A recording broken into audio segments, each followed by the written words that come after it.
فَإِن طَلَّقَهَا، پھر وہ دوسرا شوہر اگر اسے طلاق دے دے، فَلَا جُنَاحَ عَلَيْهِمَا، یعنی یہاں یہ بیان کیا جا رہا ہے طلاق 3 ہو گئیں، پھر عدت کے بعد عورت نے دوسرے شوہر سے نکاح کیا۔ اس میں یہ بھی مسئلہ یاد رکھیں کہ حلال شرعی کے لیے دوسرے شوہر کا نکاح کرنا بھی ضروری ہے اور قربت بھی ضروری ہے۔ فَإِن طَلَّقَهَا، پھر وہ دوسرا اگر اسے طلاق دے دے، فَلَا جُنَاحَ عَلَيْهِمَا أَن يَتَوَاجَعَا إِن ظَنَّا أَن يُقِيمَا حُدُودَ اللَّهِ، تو ان دونوں پر گناہ نہیں کہ پھر آپس میں مل جائیں اگر سمجھتے ہوں کہ اللہ کی حدیں نبھائیں گے، یعنی اب دوبارہ نکاح کرنا چاہیں تو وہ کر سکتے ہیں۔ وَتِلْكَ حُدُودُ اللَّهِ يُبَيِّنُهَا لِقَوْمٍ يَعْلَمُونَ، اور یہ اللہ کی حدیں ہیں جنہیں اللہ بیان فرماتا ہے اس قوم کے لیے جو جانتی ہے۔ وَإِذَا طَلَّقْتُمُ النِّسَاءَ فَبَلَغْنَ أَجَلَهُنَّ، اور جب تم عورتوں کو طلاق دو اور ان کی میعاد آ لگے، ان کی میعاد آ لگے، اس سے مراد یہ ہے کہ عدت اب پوری ہونے کے قریب ہو۔ فَأَمْسِكُوهُنَّ بِمَعْرُوفٍ، تو اس وقت یا بھلائی کے ساتھ روک لو، جب طلاق 1 رجی دی ہو یا 2 رجی دی ہو تو رجوع کر لو۔ او سرحوهن بمعروف، یا نیکی کے ساتھ چھوڑ دو، یعنی رجوع نہ کرو، عدت گزرنے دو، تو عدت گزرنے کے بعد وہ نکاح سے باہر ہو جائیں گی۔ وَلَا تُمْسِكُوهُنَّ ضِرَارًا لِتَعْتَدُوا، اور انہیں تکلیف دینے کے لیے نہ روکنا، یعنی یہ مقصود نہ ہو کہ تم انہیں تکلیف دو، ضرر دو، اس کے لیے تم ان سے رجوع نہ کرنا۔ لِتَعْتَدُوا، تاکہ تم حد سے بڑھو، ظلم کرنے کے لیے، حد سے بڑھنے کے لیے رجوع نہ کرنا۔ وَمَن يَفْعَلْ ذَلِكَ، جو ایسا کرے، فَقَدْ ظَلَمَ نَفْسَهُ، تو در حقیقت اس نے اپنا ہی نقصان کیا۔ وَلَا تَتَّخِذُوا آیَاتِ اللَّهِ هُزُوًا، اور اللہ کی آیتوں کو ٹھٹا نہ بنا لو۔ مفسرین بیان کرتے ہیں یہاں مراد یہ ہے کہ آیتوں پر غور کرو، عمل کرو۔ جس طرح بعض چیزوں کا لوگ مذاق بنا لیتے ہیں، مذاق میں اڑا دیتے ہیں، ایک کان سے سنتے ہیں دوسرے کان سے نکال دیتے ہیں، ایسا نہ کرو، بلکہ اللہ کی آیتوں پر غور کرو اور عمل کرو۔ وَاذْكُرُوا نِعْمَةَ اللَّهِ عَلَيْكُمْ، اور اللہ کا احسان یاد کرو جو اللہ نے تم پر فرمایا۔ وَمَا أَنزَلَ عَلَيْكُمْ مِنَ الْكِتَابِ وَالْحِكْمَةِ، اور وہ جو تم پر کتاب اور حکمت اتاری، یعظکم بہ، جس کے ذریعے اللہ تمہیں نصیحت فرماتا ہے۔ انہیں اللہ کی نعمتوں کو یاد کرو، کتاب کو پڑھو، اسے یاد کرو، اور جو احادیث طیبہ ہیں، حکمت ہیں، انہیں پڑھو، انہیں یاد کرو۔ واتقوا اللہ، اور اللہ سے ڈرتے رہو۔ وَاعْلَمُوا أَنَّ اللَّهَ بِكُلِّ شَيْءٍ عَلِيمٌ، اور خوب جان لو اللہ سب کچھ جانتا ہے۔ الحمدللہ سورہ بقرہ کا 29واں رکوع مکمل ہوا۔ جو ہم نے مسائل اس میں سماعت کیے اور جو نصیحتیں سماعت کی، اللہ تعالیٰ اس پر عمل کی توفیق عطا فرمائے۔ بار بار فرمایا گیا یہ اللہ کی حدیں ہیں، انہیں کراس نہ کرو، حد سے نہ بڑھو، یعنی شریعت کی پابندی کرو۔ بار بار فرمایا گیا واتقوا اللہ، اللہ سے ڈرو، اللہ سے ڈرو۔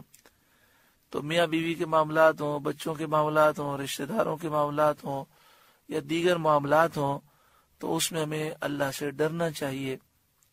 حضرت قطب مدینہ علیہ رحمہ آپ اکثر فرمایا کرتے تھے، مجھے یہ بات حضرت قطب مدینہ علیہ رحمہ کے خلیفہ تھے، انہوں نے بیان کی، اللہ تعالیٰ ان کی مغفرت فرمائے۔ ان کا بھی مزار جنت البقیع میں ہے اور قطب مدینہ علیہ رحمہ کا بھی مزار جنت البقیع میں ہے۔ تو جب حضرت قطب مدینہ علیہ رحمہ کے خلیفہ حیات تھے تو انہوں نے مجھے یہ بات بتائی کہ حضرت قطب مدینہ علیہ رحمہ فرمایا کرتے تھے کہ کوئی بھی نیک کام اگر مسلسل کیا جائے تو وہ عادت بن جاتا ہے، پھر کرنا مشکل نہیں ہوتا۔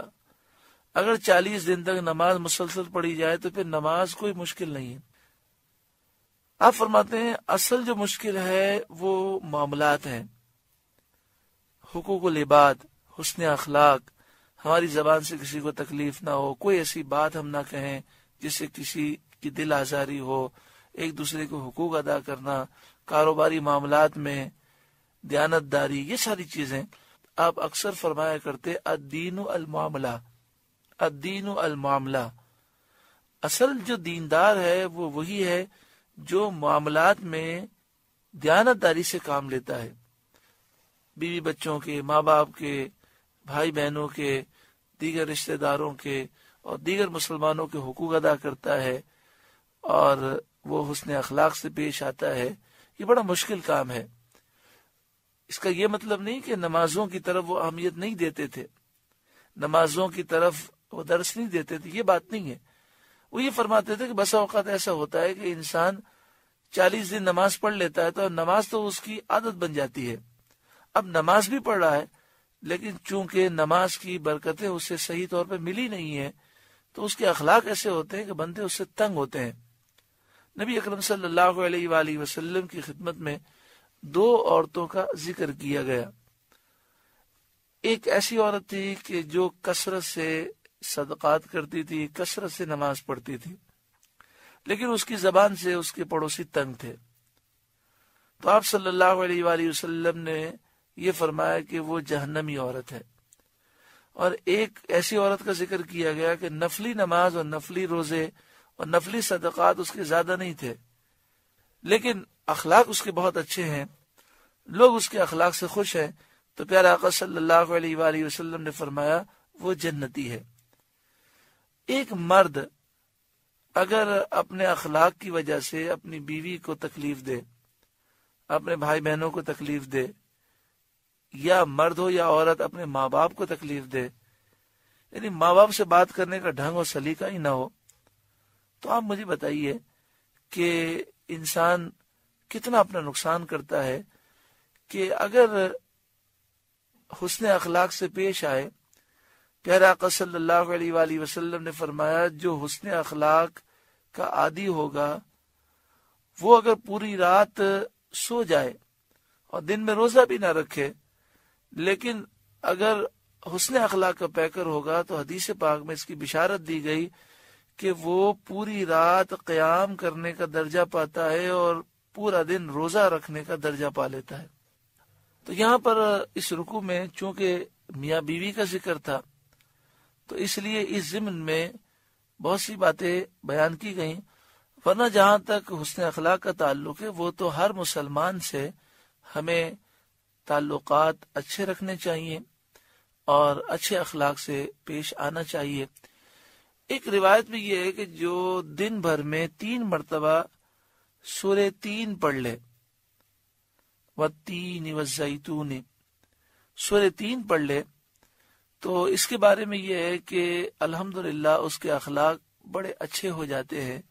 اللہ تبارک و تعالی ہمیں اپنے حقوق بھی ادا کرنے کی توفیق عطا فرمائے، اپنے بندوں کے حقوق بھی ادا کرنے کی ہمیں توفیق عطا فرمائے، اور جو ہم سے غلطیاں ہوئی اللہ تعالی معاف فرمائے، ہماری تمام ظاہری باطنی برائیاں، عیوب، گناہوں کی عادتیں رب العالمین دور فرمائے اور ہمیں دونوں جہاں میں شاندار کامیابی نصیب فرمائے۔